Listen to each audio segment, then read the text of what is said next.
MREA presents the Rise Up podcast. Thank you to our event sponsor, Shade Haven. Shade Haven creates serene environments through the use of technology. They believe that the best route to solving problems is through quality and integrity. Their products are designed to last, simple to use, and are user-friendly. As a company, Shade Haven's goal is to provide lasting solutions to consumers. They just happen to build the world's best mobile shade structures. Learn more at shadehaven.net or take a seat under the shade at the 2024 Energy Fair. Welcome back to the Rise Up podcast. I am your host, Nick Hylla with the Midwest Renewable Energy Association. And today we are joined by Kris Schmid, owner and lead installer and lead everything at Legacy Solar. How are you doing today, Kris? I'm doing great, Nick. How are you? I'm doing really good. It's great to talk with you. Kris has taught for the MREA for a long time. He is the founder and owner of Legacy Solar, a solar energy company that has been designing and installing solar electric and solar thermal systems in northwestern Wisconsin since 2002. So more than 20 years of experience. You have a background in electrical engineering and software design, and you also are NABCEP certified PV installation professional and a master electrician. And as I mentioned, you have been teaching a lot of courses with the MREA, which we greatly appreciate, and so do the students. And today, we're here to talk about the basics of solar. So maybe just to get started, Kris, what got you interested in solar energy? Yeah, I was actually, I got interested in solar energy at the Midwest Renewable Energy Association at the Energy Fair. It was a time when I was looking to move out of my engineering job and looking at other options. And I took a 1-hour workshop during the Energy Fair at the MREA and got inspired. So, one of the things that really intrigued me about solar, especially solar electricity, is the idea of distributed generation, making that electricity closer to where it's ultimately going to be used instead of the power plant philosophy and shipping it down miles and miles of lines and all of the infrastructure and losses that are involved in that. So that's really what piqued my interest and caused me to start my company. There you go. Testament. 1-hour workshop can change your life at the Energy Fair. Have you crawling on roofs, even as an older gentleman. So you can thank us for that one. And I appreciate that perspective of the efficiency generating electricity at the point of use. It's more efficient. It's also more democratic in some ways, more distributed ownership. And so let's talk about how this technology works. What is solar photovoltaic or PV system? What are the components and how does it function? Most folks that install a photovoltaic system are putting in what's called a grid tied or a utility interactive system. And it's fairly simple, not a lot of components and not a lot of maintenance. Basically, you've got your solar panels. They could be installed on the roof or on a ground-mounted rack. And when the sunshine hits the solar panels, it can turn that energy from the sun into usable electricity for us. However, the solar cells, the solar module itself produces DC, direct current electricity. And because we want to use that to both power things in our house and ultimately interact with the utility power that we have, we need a device called an inverter that converts that DC electricity into AC or alternating current. So solar panels, inverter, those are the two main components. And then, of course, there's safety disconnect switches that are going to be required for the installation. And then that solar is integrated in some way with your existing electrical supply in your home or your business, and ultimately also interconnected with the electric utility. So that is the common type of system, most common, that's going to be out there. Things start getting a little more complicated when we add energy storage in the form of batteries. Going to be a few more components involved with that, including the batteries themselves. But by far the most common type of system is that what we call the grid connected system, which does not have energy storage. Yeah, so 20 plus years ago, you were in a workshop at the fair, thought this is the future. And sure enough, modular, scalable, no moving parts, increasingly affordable. And here we are today, and solar is the cheapest, produce the cheapest electrons on the utility system. And so over that 20 years, what have you seen in changes with this technology, or even like the broader market? Changes in technology certainly, along with advancements in our computer technology and smartphones and, making everything continually faster and smaller and better. Solar has kind of made similar gains. The efficiency of the solar modules has increased over the years, not by leaps and bounds, but continual baby steps, improvements in efficiency. And when we say the efficiency of the solar module, what we really mean is what percentage of that, all of that energy that we're getting from the sun here on the earth, can we convert into usable electricity? So that's what we mean by efficiency. Probably even greater strides have been made in the improvements in the inverter that takes that DC and turns it into AC. Along with other electronics in the computer industry, inverters have become cheaper and lighter and more efficient, and just more leaps and bounds in improvements there. Another big change has been the ability to monitor these systems and look at what's going on right down to each solar panel on your roof. You can tell what each one is producing at any given time and look at that over the week or the month or the year. It's really a great amount of information. If you're an energy geek like me, you can really get into the weeds there. So that's been a big improvement. I could also talk about just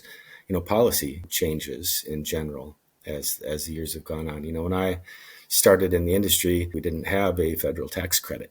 And so that 30% federal tax credit that is in place now, I believe until 2033, is a really good financial incentive and has really helped the industry to grow. So there's definitely been some positive, policy things that have happened. It hasn't all been positive. There's been, a little bit of pushback from the utility side in my opinion, to kind of slow the growth of customer-owned solar, because they feel threatened when people want to make their own electricity because they're in the business of selling electricity. So it makes perfect sense. But the industry has been able to stay strong despite any of those negative changes that have occurred. Yeah, you had mentioned a number of things there. One that really speaks to me is this monitoring, because for the customer, that means that you get to see what your system's doing. It's like the tech geek part of us all loves to see the cloud visually pass over the solar array on our monitoring. But what it really means for the broader industry is bankability, right? Every kilowatt hour produced from that system is money. And unlike many other things we invest in, this is predictable, and you can see the money being printed as the electrons flow off of the system when the sun passes over.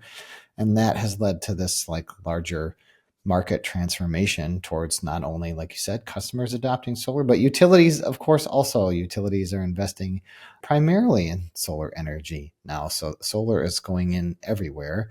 You've been doing this for a long time. And, one of the characteristics of a system is, if you're going to invest in it, basically buy your electricity up front, and it's going to pay back over time. It has to last a long time. It has to sit there and reliably produce electrons, whether that's on your house, in your backyard, or a large utility scale array. So in your experience over the last 20 plus years, designing, installing, maintaining systems, what lessons have you learned? What parts of the design or installation process are really critically important?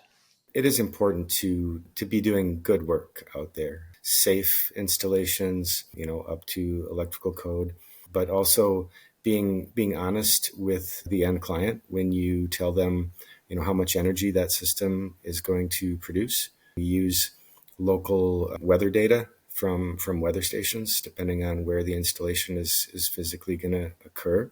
But you also have to make sure that you pay attention to any shading that might be on the site. And so, you want to make sure that we're telling the customer the truth as much as possible about how much energy they can expect to receive from that system, given all of the conditions and factors at the site. And then just going back to the, proper installation, safe installation, paying attention to current electrical codes and making sure that everything is done correctly. And both of those things are really important to the strength of the industry. We saw mistakes made back in the 80s with solar thermal systems, where there again was some federal money available. Some mistakes were made with everybody thinking they were a solar installer and not getting proper training and doing things right, and gave the industry a bit of a black eye at that time. So I think that for the most part, we've been able to avoid that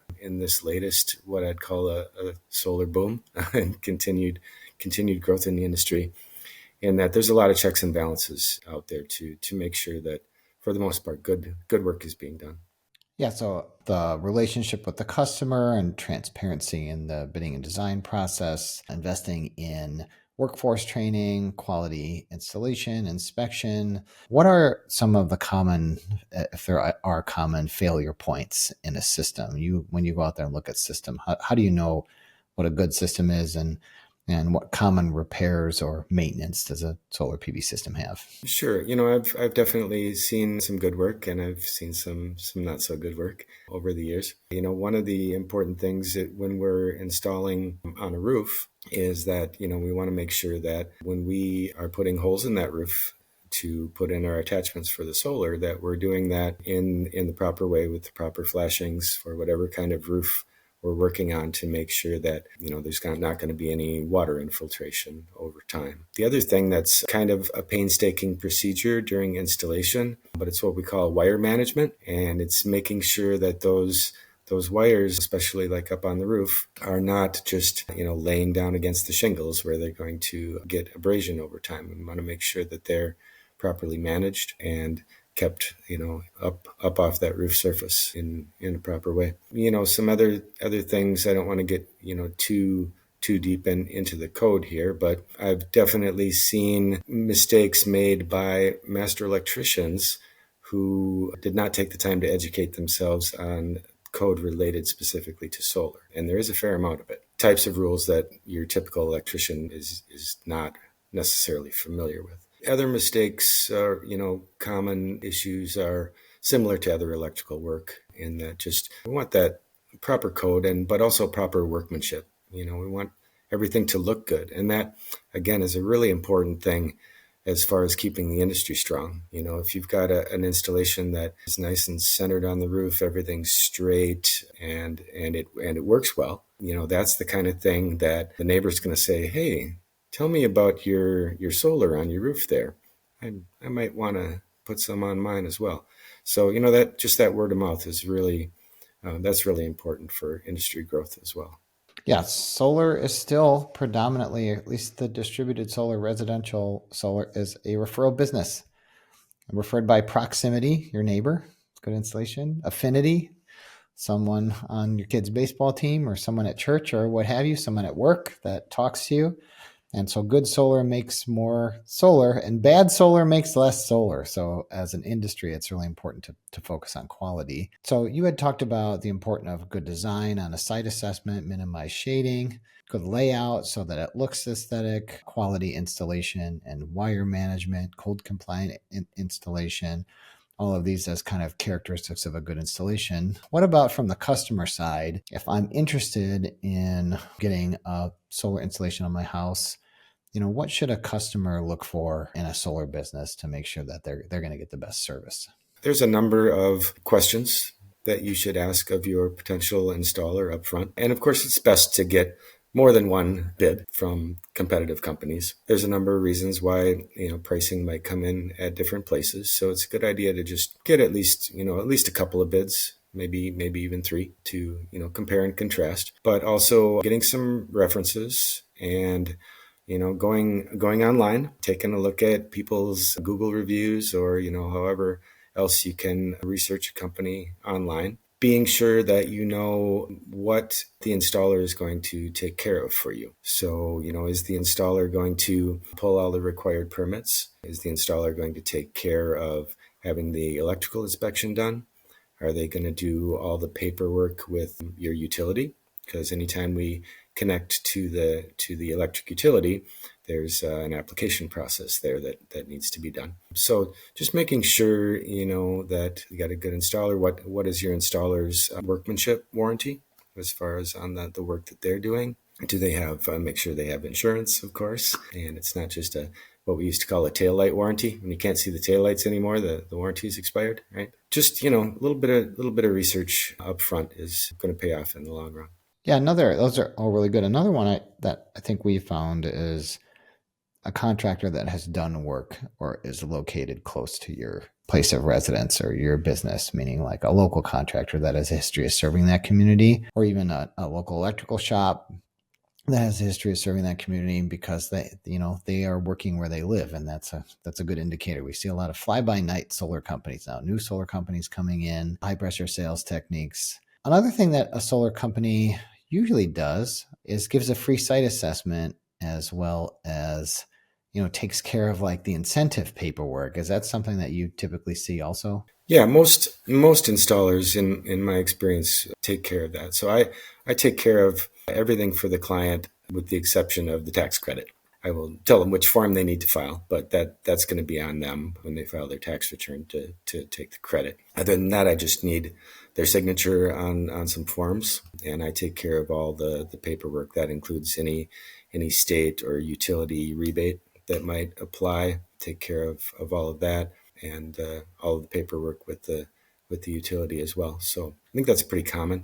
One thing I would say is there's a little bit of difference in the industry as it's grown, as it's gotten bigger, and we've gotten some bigger installation companies out there. One practice that I've seen that I think is a bit of a detriment is that a lot of times the site assessment and the site assessment report is done without the person ever visiting the site. And I personally don't run my company that way. I think it's very important to be on the site and to actually look things over and shake hands and, make that first face-to-face contact. But, these companies that are trying to get more and more and faster, a lot of times we'll just do it from satellite imagery. And I think sometimes that's fine, but sometimes there's some things that get missed. And I think it's more impersonal in that respect. Yeah, because in a site assessment, it's not, typically, let's talk about what is included in a site assessment, some of the key data points that a customer would need. So it's not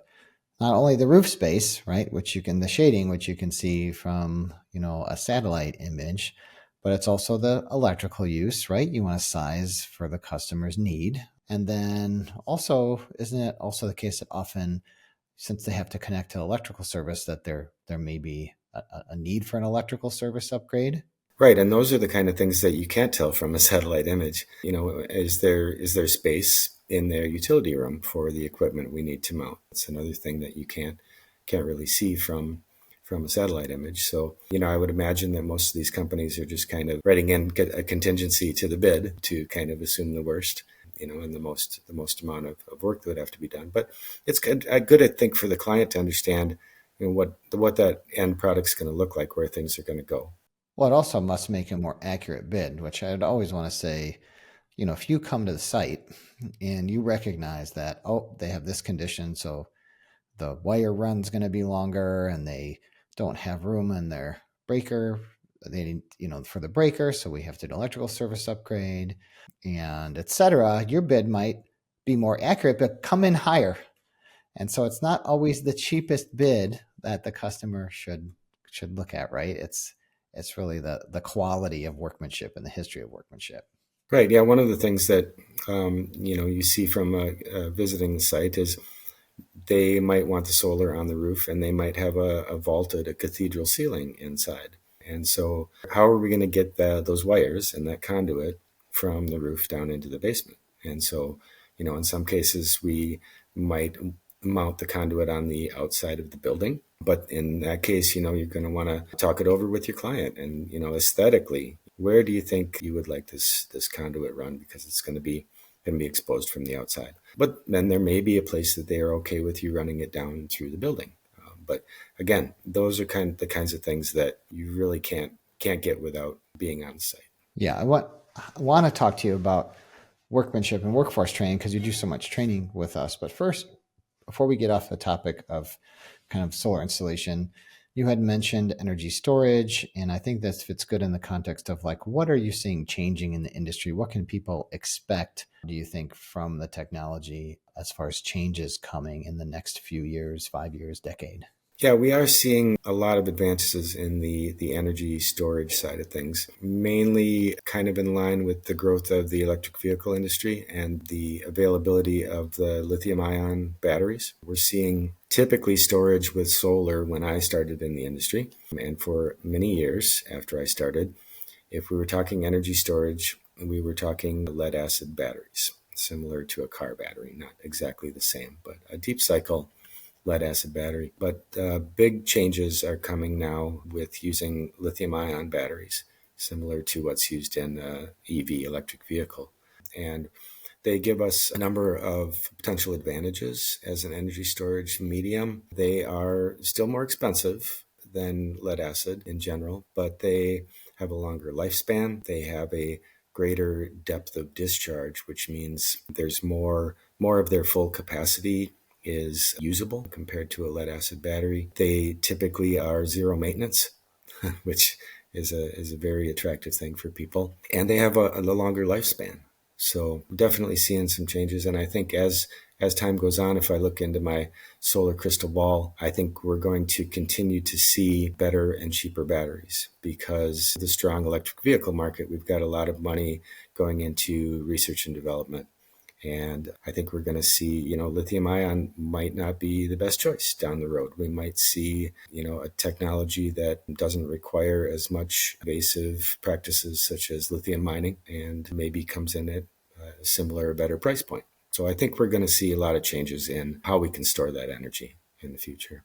Right. That's probably the biggest change. Right? We're already kind of seeing changes in the battery chemistry. Pretty much everybody's moving to lithium iron phosphate, which is a more stable lithium-based battery. And maybe we should talk about energy storage because that's really where the site assessment gets even more important because maybe I'll clarify quickly, this grid intertied battery, when the grid goes down, you don't have solar power. The inverter requires this signal from the grid to operate. And so if someone's interested in having power and the grid goes down, they want energy storage. So maybe talk about some of these critical decisions that a customer would need to make when they look at energy storage. Energy storage can be done quick and easy, or it can be done right.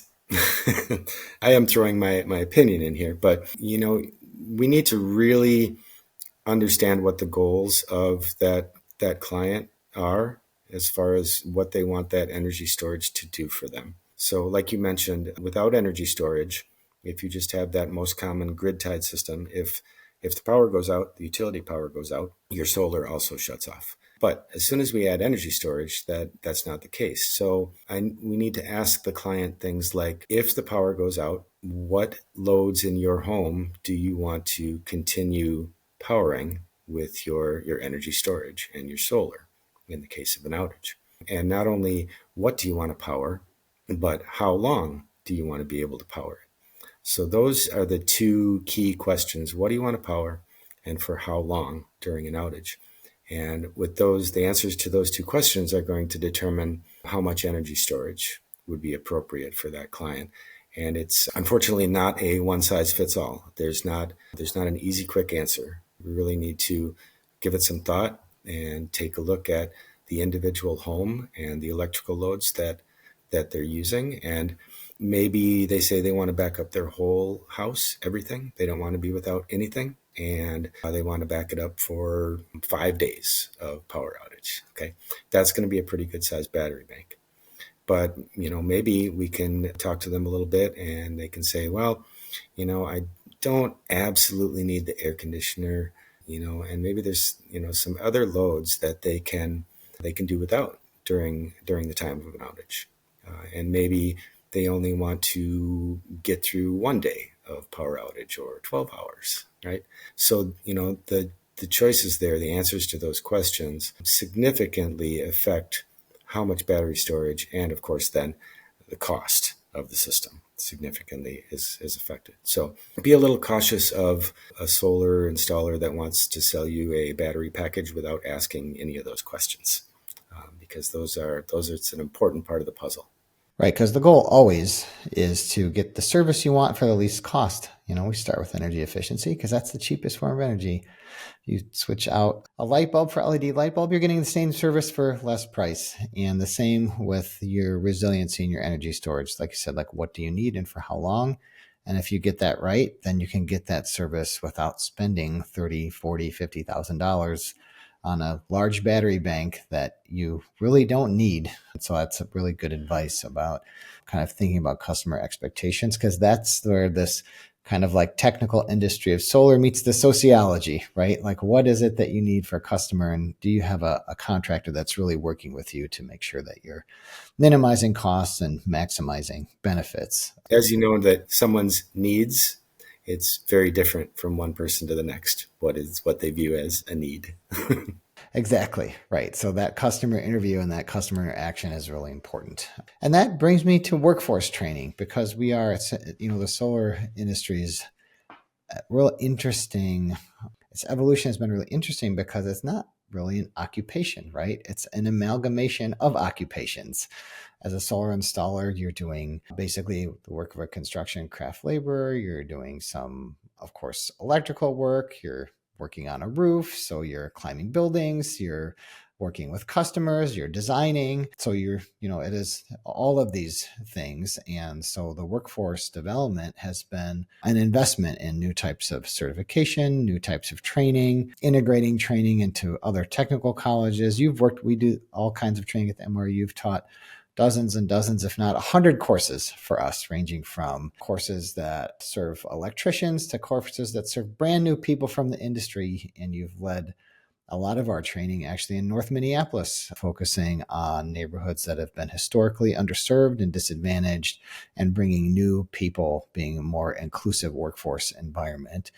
And so in that time training, Kris, I guess I'm wondering, when you see all of these young and old students coming into industry, what advice would you give someone looking at the solar industry? Like what can they do to make themselves successful and get a job in the solar industry? Yeah, I think taking some MREA classes is a great way to start. No matter, even if you can just take maybe an online course here and there to fit in with your schedule to get your feet wet in the industry. Good way to start out. I think what people need to realize, there's a lot of paths that you can go down as you continue your career in the industry. Certainly it's that what we call boots on the ground or boots on the roof, a very hands-on aspect, but moving into other areas of the industry, there's plenty of need for engineers in the design process. There's need for salespeople as far as site assessment, first contact. There's need for policy folks, just working at the state or federal level, advocating for clean solar energy. But I will just kind of a word of warning, if you are looking for that first job in the industry, you're probably going to be those boots on the ground. That's often where you need to start. So it's an important place to start, because you really get an idea for the reality of the physical side of the work. And so even someone that wants to move into designing is going to benefit greatly from actually seeing the physical nature and doing the physical work of installing these systems for a period of time. So that is often where a company is going to start you out. So just be ready for the blue collar side of things. Right. So investing in your own education, of course, with MREA, a little bit of self-promotion here, we have very accessible courses. Our instruction model is to contract with people like Kris, who have decades of experience in industry. We bring them into the classroom 4 or 5 times a year if we can convince them to take time out of their busy schedule to share their experience with people. And so that's first, invest in your own education. But there is no substitute for experience, right? Like you said, you have to start and really, get your experience in. And that's surely how you start at the MREA, is just working on projects, right? And here you are today. So I kind of want to talk about 2 more things, if I can keep you that long. The first is, not only are you a master electrician, but you are this weird NABCEP certification that many people haven't heard of. We don't think it's weird. We say it all the time. And I said it in your bio, but I think it's probably time to define it and talk about what it is. So what is NABCEP? Why did you pursue the certification? And would you recommend it to others looking to get a good job in the industry? So NABCEP, think long acronym NABCEP, stands for the North American Board of Certified Energy Practitioners. That's a mouthful. But they are an organization that their job is certifying people specifically working in the renewable energy industry, whether it's solar or wind, solar electric or solar thermal. And they have many different certification areas and levels. One of the course sequences that I most recently teach for the Midwest Renewable Energy Association is what we call our Solar Training Academy, where at the end of that course sequence, people can sit for what's called an entry-level NABCEP certification. It's called the PV Associate certification. And it's really doesn't require any hands-on learning, just some classroom. And it gives people kind of a foot in the door, a prospective employer that sees that they not only took these classes, but also retained enough of that information to pass that entry-level test. And NABCEP used to have a tagline, I'm not sure if they still do, but it used to be the one that's hard to get. So even their entry level it's a challenging test. It really requires that you take some classes and do some studying. But, NABCEP has been really important as the solar industry has grown to try and, like I mentioned earlier, not repeat some of the mistakes of the past where we get people out there putting in systems that really aren't qualified and, ending up with systems that don't look good, don't work correctly. And NABCEP has been an important organization in ensuring that we have trained people out there in the field. So the credential that I hold is the PV installation professional, which is a step up from that entry level and requires some time in the field and requires a great knowledge of the National Electrical Code. But there are many other certifications that they offer too. If you wanted to go towards sales, I think they have I'm probably going to get the names wrong, but technical sales or something certificate. They have a certificate for an inspector if you want to be out inspecting these systems, the operations and maintenance, whatever direction you want to go, they probably have a credential that's going to fit there. And in the past, there have been some requirements for this certification to do certain solar installations. That varies now, varies by state, depending on where you're working. But regardless, I don't need this credential to keep doing the work I'm doing in the area that I work. But I have chosen to retain it because I feel that they serve a very important purpose and I want to continue supporting them. Well, and you also, as a certified professional with them, you have to maintain your continuing education. So it's also a commitment to just constant learning in the industry. And so we always say, look for that NABCEP certification designation when you're choosing a solar company, number one. But if you're looking to be a professional in the field, that is your ticket to transferability. If you want a job somewhere, if you're NABCEP PV certified, it's a demonstration about your competency, knowledge, experience, and your commitment to continuing education. So we want to plug that. And I guess the last question I have for you is, Kris, you've worked on solar projects for over 20 years. What are you working on now? What's got you excited? Any notable projects that you think are worth mentioning? I'm doing some small residential right now. Just finished up a roof mount, just waiting on inspection and commissioning with the utility. Got a couple more ground mounts coming up on the residential side. But I'm also kind of excited about working with, I've got a number of churches and libraries and also a nonprofit that works with troubled youth. And so, one of the changes just in recent history here is the Inflation Reduction Act. The IRA made some changes to the federal policy regarding solar and allows now for nonprofits or non-taxed entities to not take the credit, but get that 30% back kind of as a federal grant. Right, a direct pay tax credit. And so it sounds like you're seeing some interest in these community groups because of that new tax credit. Right. Well, it shaves 5 to 10 years off the payback time. So that was a big win. If I can point out one thing I was disappointed with in that change is that they didn't put any language in there for folks that are, at or below the poverty line. where the tax credit does not do them any good. If you don't have a tax liability, you can't take advantage of the credit. And I wish that language would have been in there, but maybe next time. So yeah, I'm kind of excited about, working with some of these nonprofits that really can see the, a little better financial numbers by being able to take advantage of that. What a great community service also to be able to take these community serving institutions and reduce their electricity bills and protect them from electricity price inflation. Like you said, their churches, the libraries, anti-poverty groups. This is just a great new aspect of the solar energy industry, is to provide that service. And great to hear that they chose you as a contractor, Kris. They're in good hands. Well, thank you so much for spending the time with us today. And if you want to hear more from Kris, you should take an MREA class. He teaches from us. Big kudos to you and all of our instructors who come in and realize that a rising tide lifts all boats, right? You share your knowledge freely. You basically train the competition in hopes that, we can transition to the distributed market. So thank you so much, Kris. Get back on those roofs. We need you out there. Thanks for having me, Nick. This was a good time. Thanks. We want to pause and take a moment to thank our Kilowatt sponsor, Connect DER.